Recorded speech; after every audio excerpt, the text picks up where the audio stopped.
We are Bryce and Lillie, and for over 4 years, we've been eating a ton of meat. We've experimented with different variations of carnivore, animal-based, keto, and low-carb diets to the point where we've really learned what works best for us individually. This cast iron pan positively impacted my blood work. And negatively impacted mine, probably.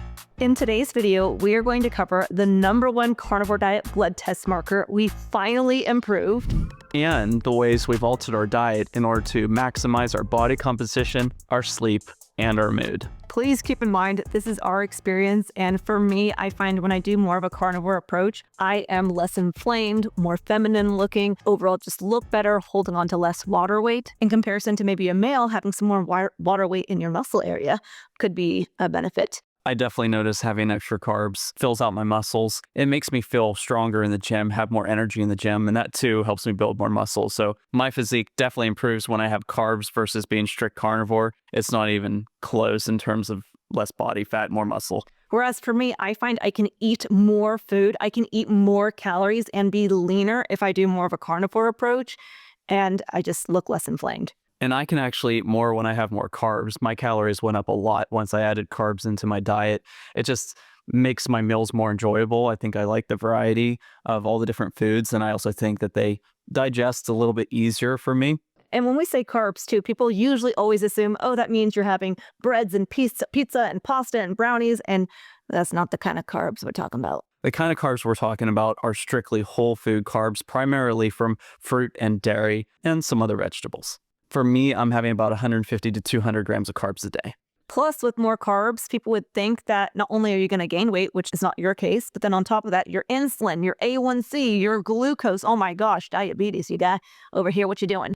That might be true for some people. For me, my insulin, my A1C, my entire blood sugar panel has improved since adding in carbohydrates. It's just always ironic to people when we say that he eats a lot of carbs and he's almost 38 and he's got a 6-pack. It does sound counterintuitive. That's why I think both of us really agree that you should be getting your blood work done and taking a look at like your own markers and your own results with things. When I was eating strict carnivore, I actually had a lot more belly fat. And now having carbs, I've gotten so much leaner around my midsection. I'm just going to keep having them. We're talking about iron, and specifically the flippin' cast iron pan, because a couple years ago we got our blood test markers done and both of our ferritin levels were elevated, which ferritin is the storage form of iron, and Bryce's levels were super high. Keep in mind, we were eating 2 pounds of beef each every day cooked in our cast iron. You're at 422, but usually for guys it's below 100. And excess ferritin is going to cause higher oxidative stress in the body, which can make you more predisposed to having things like insulin resistance, cardiovascular issues, cardiovascular inflammation, and of course, liver issues, because a lot of the ferritin does get stored in the liver. The reason why I don't want high iron levels is because for me, my liver enzymes were elevated in conjunction with the high iron. So I was thinking that my iron levels were affecting my liver health. So after I got that blood work done, I decided to reduce my red meat intake from 2 pounds a day down to 1 pound a day. So I cut it in half. Now my ferritin was slightly elevated, so I thought, okay, that could be a beneficial thing for me to do as well. But what ended up happening is a year later, I got my blood work done without Bryce, and considering I was having half as much red meat, my ferritin, my iron levels didn't go down at all. In fact, they actually slightly increased. And so for Bryce at that point, he was like, okay, if that's what happened to your blood work, I'm going to cut my red meat in half again. And then we stopped using the cast iron pan to cook our food. So then that was about 6 months ago, and we got our blood work done. My iron came down about 110-ish points, which is a big difference for me. That's something that is very, very good, because I've also completely corrected my elevated enzymes in my liver, and my other inflammatory markers like homocysteine also improved. Meanwhile, for me, as a female who's menstruating, I require double the amount of iron. My ferritin levels have gone down so significantly that I'm kind of too low in my ferritin levels now. And I would actually attribute, this is my opinion. Bryce may have a different opinion, but I think that my ferritin levels went down more so because of not using the cast iron pan in comparison to having less red meat. Clearly, I went from 2 pounds to 1 pound, cut it in half, and my ferritin wasn't impacted at all. In fact, it slightly went up. Whereas then when I went from 1 pound of red meat to half a pound of red meat, you would think my ferritin would go down like by half or something, but it didn't. It went down by a lot, and I would associate it more so with Mr. Casty over here. So I'm going to start cooking my red meat in the cast iron pan. And I'm going to have more red meat, so going upwards of a pound, more like 1.5 pounds of red meat a day. And I'm going to continue not using the cast iron pan at all, because even though I reduced my iron levels the amount I did, I still am nowhere near what Dr. Salt had talked about when I got my blood work done before. I do need to continue to reduce my iron level. While Bryce is turning on the light, I'm going to tell you about my heart panel. Now, my heart panel, eating more of a carnivore approach, is actually better. It's ironic to probably most people because by me having more fruits, more veggies, less saturated fat, less bacon, less butter, my heart panel got worse. So it's kind of a no-brainer to me. The heart's really important. So I'm going to have more saturated fat, more butter, less vegetables. And for me, my heart panel basically stayed the same, even though I made some pretty big changes between the amount of saturated fat I was having before to what I'm having currently. At the end of the day, I also do want to be clear. It's not like I'm not eating a lot of fat still. I'm eating less fat than I was eating, because when I was doing carnivore, I was eating just meat and exclusively fat. So I was eating quite a bit of fat, like 250, 300 grams of fat every single day. And now, post carnivore, having more carbohydrates, I eat more like 150 to 180-ish grams of fat every single day. So for me, my heart panel has stayed primarily the same. Whether I was doing a high-fat carnivore diet or more of the diet that I'm doing right now with more carbohydrates, it didn't really seem to make much of a difference. Let's talk about it. Can you tell I'm on the toilet? Okay, ladies, this one's for you. When I have more carbs, my menstrual cycle cramps are just so painful. And that's probably one of the biggest deterrents for me, where I can find like my cap on how many carbs I have before my skin gets worse. And my menstrual cycle cramps are just painful. Versus when I have more fats, I find that my menstrual cycle actually is regular. It's on time. I don't skip a cycle. I don't have spotting throughout the month, and everything just works beautifully down here, I'm going to hand you off to Bryce now to talk about testosterone. They say your testosterone is supposed to go down as you age, but over the past 10 years, my testosterone has done nothing but gone up. My testosterone has actually increased to the highest levels that it's ever been in my entire life. I'm almost 38 years old, and my testosterone is about 900. So what do I attribute that to? Well, definitely high amounts of fats. I have eaten a lot more fats over the past 10 years than I did before, and I think a lot of these healthy fats do really help our hormones. However, so do carbohydrates and plenty of vitamins and minerals. So having a lot of whole foods in my diet, including the fruits and the dairy, as well as tons of meats and healthy fats, I think has really helped my testosterone.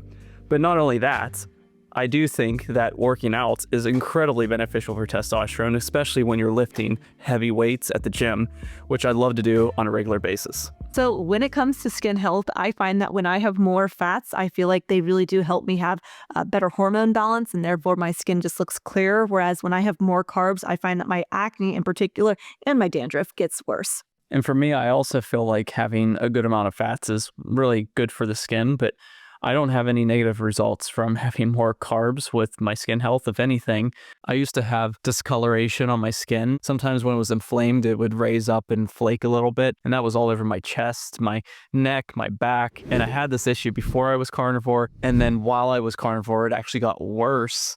Once I had more carbs in my diet, all the spots that I had on my skin, my neck, my back, they all completely went away. Always got his water. Once Bryce had his high levels of iron and ferritin, one of the ways to release some of this iron and ferritin is to donate blood. That was a real crazy story. That was an experience, let me tell you. I've never donated blood in my life, so this was my first experience. Traumatizing. Going to get that done. And yeah, traumatizing is kind of the word for it, because she put the needle in and told me that the blood wasn't coming out. It was just like too thick to come out. So she poked me again, had the same result, poked me again, had the same result. I left without being able to donate any blood because my blood just was like too thick to come out. He came home with all these bandages and bruises, and he was like all inflamed on his arms for like weeks on end. Yeah. Anyway, when we recently even just now got our blood work done here again, they still, again, had a hard time getting his blood to come out. So Yeah. the man's got some thick blood. I tried to drink a lot of water the day before on this past time because of that experience happening, a few months ago. Yeah, so one of the interesting things on my current blood work that we got was that I was actually on the lower end of my sodium intake, almost like too low, like in the red. So that was one thing that I will be trying going forward, is having even more salt than I was having in the past, including like, what I've been doing with my drinking lots of water. But for some reason, I have a hard time getting hydrated. That improved a lot once I started adding carbohydrates in to my diet, especially like the fruits. There's lots of different electrolytes and water in the fruit, as well as drinking water throughout the day. So that's been very beneficial for me. And it was a very hard thing for me when I was doing strict carnivore. Something that has really helped Bryce and I hold on to our hydration is taking Element Electrolytes, who is today's video sponsor. If you've never heard of Element before, essentially it is these individual packets of minerals. In particular, these packets have the science-backed ratios of sodium, magnesium, and potassium that are so important for helping our cells hold on to water to help our cells stay hydrated. And electrolytes are so important for our nerve function. So electrolytes can help people who are struggling with heart palpitations, migraines, muscle cramping, fatigue, eye twitching. And what I really like about Element is that they taste really good. They come in a bunch of different flavors, from things like citrus salt, raspberry, watermelon, chocolate salt. They also have a raw unflavored packet. So for people who don't want to have the flavorings or stevia, this is an option, but Bryce and we will have the flavored packets. And if you'd like to check out Element for yourself and support our channel, then use the link in the video description to get 8 free additional packets of all of Element's different flavors with any order, or you can get those 8 free packets by going to the URL drinkelement.com/Lillie Kane. Come on, Brycey boy. Let's tell them about our sleep. Yeah, let's do this right here. There, now they can't see your stain. It's fine.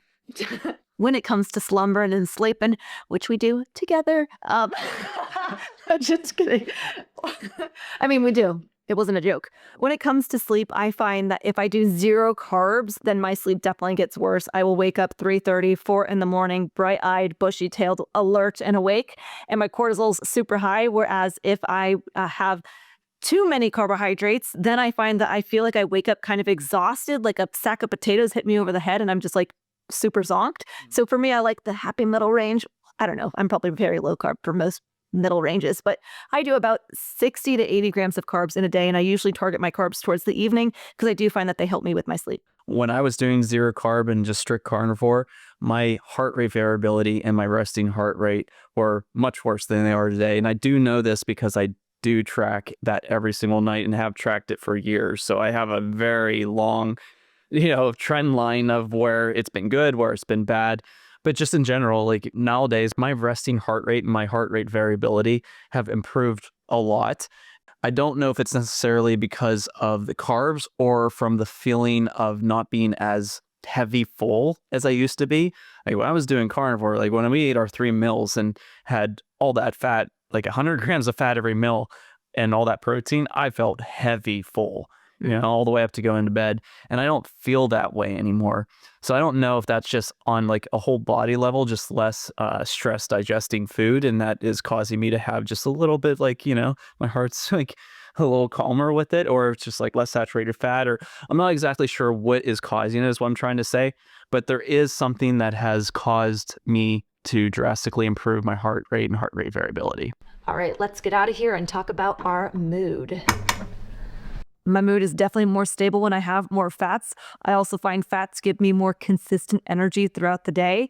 Whereas when I've experimented with a higher carb approach, then, this poor guy during my menstrual cycle time, I'm probably a little bit more cranky and cry because fats I do really think help me stabilize my mood. I like the taste of carbs though, so don't, stop for lack of trying. And I would totally agree. I think a high-fat, high-protein diet is very good for stabilizing energy levels and stabilizing mood, which is why I still eat a high-fat diet. It's just for me, I also do really enjoy variety as a person. Psychologically, my mood and my happiness level has improved by being able to have variety in my diet. At one point, he cut out coffee for over a year, and he was just like every day was like, I just want coffee. And it's not because he needs the caffeine, it's just because he genuinely likes the taste, and Yeah. it made him happier, and then he actually slept better, and then his mood was better, and all these things as a result of just being happy. It's finding that balance between like doing something because it's really great for your health, but doing something because it also makes you happy. Absolutely. I think stress is a big factor in how healthy we are. So even if that's psychological stress, like you feel like you're so restricted with what you're eating and you don't really enjoy what you're eating and that kind of situation, like you could be in the perfect diet in the world, and if you're stressed out, you're still not going to probably be that healthy. You're not going to sleep that great, that kind of stuff. So it is finding that balance of finding nutritious whole food sources of foods, but also really, really looking forward to your meals every day, enjoying them, being completely satisfied with your diet in general. Well, we hope you guys enjoyed today's video. If you did, give it a thumbs up, subscribe for more content, and we'll be coming out with some videos here soon talking about what we eat for breakfast, exactly showing how we make it, the whole shebang, and then lunch, and then dinner, so stay tuned for more.